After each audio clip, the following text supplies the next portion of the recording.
ಯಾರನ್ನ ಕಾಂಟ್ಯಾಕ್ಟ್ ಮಾಡಬೇಕು, ಹೇಗೆ ಕಾಂಟ್ಯಾಕ್ಟ್ ಮಾಡಬೇಕು, ಒಂದು ಟಿಪ್ ಕೊಡೋದಾದ್ರೆ ನಮ್ಮ ವೀಕ್ಷಕ. ನಿಮ್ಮ ಪರಿಚಯದವ್ರ ಮೂಲಕ ಹೋಗಿ ಅಂತಲೇ ಹೇಳ್ತೀನಿ ನಾನು. ಯಾಕೆಂದರೆ ಅವ್ರ ಮೂಲಕ ಇವ್ರ ಮೂಲಕ ಅಂತ ಯಾರನ್ನಂತ ನಾನು ಮೆನ್ಷನ್ ಮಾಡ್ಬೋದು, ಓಕೆ, ಏನಂತ ಮೆನ್ಷನ್ ಮಾಡ್ಬೋದು. ಈಗ ನಿಮಗೆ ಬ್ಯಾಂಕ್ ಅಂದರೆ SBI bank, Canara bank, Karnataka bank ಗೊತ್ತಿದೆ. ಅಲ್ಲಿ ಹೋಗಿ ಅಕೌಂಟ್ ತೆಗೀರಿ ಅಂತ ಹೇಳ್ಬೋದು. ನಿಮಗೆ ಈ ಬ್ಯಾಂಕಲ್ಲಿ ಸೇಫ್ ಆಗಿರ್ತೀರಿ ಅಥವಾ ಜಾಸ್ತಿ ಇಂಟ್ರೆಸ್ಟ್ ಬರುತ್ತೆ, ಅಲ್ಲಿ ಹೋಗಿ ನೀವು ಇನ್ವೆಸ್ಟ್ ಮಾಡಿ ಅಂತ ಹೇಳ್ಬೋದು. ಸೊ ಆ್ಯಕ್ಟಿಂಗದ್ದು ಇದನ್ನು ನೀವು ಒಬ್ಬರಲ್ಲ ಇಬ್ಬರಲ್ಲ, ಓಕೆ. ಆಮೇಲೆ ಇದು ಭವಿಷ್ಯದ ಪ್ರಶ್ನೆ. ಅವರು ತಮ್ಮ ಭವಿಷ್ಯನ ಇದರಲ್ಲಿ ನೋಡೋದಕ್ಕೆ ಕಂಡುಕೊಳ್ಳೋದಕ್ಕೆ ಬರ್ತಾ ಇರುವಾಗ, ಭವಿಷ್ಯ ಅಂತಂದರೆ ಬರೀ ಟ್ಯಾಲೆಂಟ್ ಅಲ್ಲ, ದುಡ್ಡು ಕೂಡ.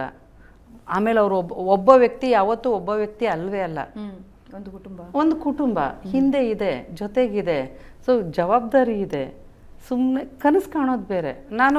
ನನಗೂ ಇದೆಯಪ್ಪ, ಏನೋ ನನಗೂ ಪ್ರಧಾನಮಂತ್ರಿ ಆಗಬೇಕು ಅಂತ ಇದೆ. ಸೊ ಆಗಬೇಕು ಅಂತ ಇರೋದು ಬೇರೆ, ನನ್ನ ಕೆಪಬಿಲಿಟಿ ಅದು ಸರಿ ಹೋಗುತ್ತಾ, ಅಥವಾ ನನಗೆ ಆ ಕ್ಯಾಲಿಬರ್ ಇದೆಯಾ, ನನಗೆ ಆ ಟ್ಯಾಲೆಂಟ್ ಇದೆಯಾ,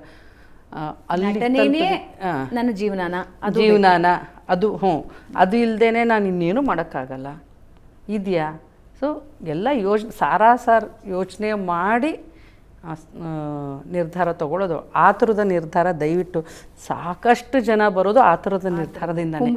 ಹುಂಬತನ ನಾನು ಮಾಡ್ತೀನಿ, ಅದೇನು ದೊಡ್ಡ ಆ್ಯಕ್ಟಿಂಗ್, ಅದೇ ನಾನು ಗೊತ್ತಿಲ್ವಾ ನೋಡಿ, ನಾನು ರಾಜ್ಕುಮಾರನ್ ಥರ ಮಾಡ್ತೀನಿ, ಇಷ್ಟು ಮಾಡ್ತೀನಿ, ವಿಷ್ಣುವರ್ಧನ್ ಥರ ಮಾಡ್ತೀನಿ, ಬೇರೆ ಅದು. ನೀವು ಟ್ಯಾಲೆಂಟು ಅಂತಂದಾಗ ಮತ್ತೆ ಅದು ಎಲ್ಲ ರೀತಿ ಯೋಚನೆ ಮಾಡಿ ನೀವು ಗೊತ್ತಿದ್ದವ್ರ ಮೂಲಕ ಬನ್ನಿ ಅಂತಲೇ ನಾನು ಹೇಳ್ತೀನಿ, ವಿಶೇಷವಾಗಿ ಹೆಣ್ಮಕ್ಳಿಗೆ. ಅದು ಯಾವುದೇ ಕ್ಷೇತ್ರ ಆಗಿರ್ಬೋದು. ಇವಾಗ ನಟನೆ ಅಂದಾಗ ನಟನೆ ನನಗೆ ಹೌದು ಅನ್ನೋದನ್ನ ನಮಗೆ ಫಸ್ಟ್ ಅರ್ಥ ಆಗಬೇಕು. ಟೆಕ್ನಿಷಿಯನ್ ಆಗ್ತೀನಿ ಅಂದಾಗ ನನಗೆ ಅದ್ರ ಬಗ್ಗೆ ಇಂಟ್ರೆಸ್ಟ್ ಇದೆ ಅನ್ನೋದು ಗೊತ್ತಾಗಬೇಕು. ಆ್ಯಂಡ್ ಅದು ಕೋರ್ಸ್ ಇರುತ್ತೆ, ಅದು ಕೋರ್ಸ್ ಮಾಡಬೇಕು. ಅಟ್ಲೀಸ್ಟ್ ಇಲ್ಲ ಅಂದರೆ ಯಾರು ಗುರುಗಳು ಅಂತ ಯಾರು ಇರ್ತಾರೋ ಅವರ ಅಡಿಯಲ್ಲಿ ನಾವು ಒಂದಷ್ಟು ದಿನ ಅಭ್ಯಾಸ ಮಾಡಬೇಕು.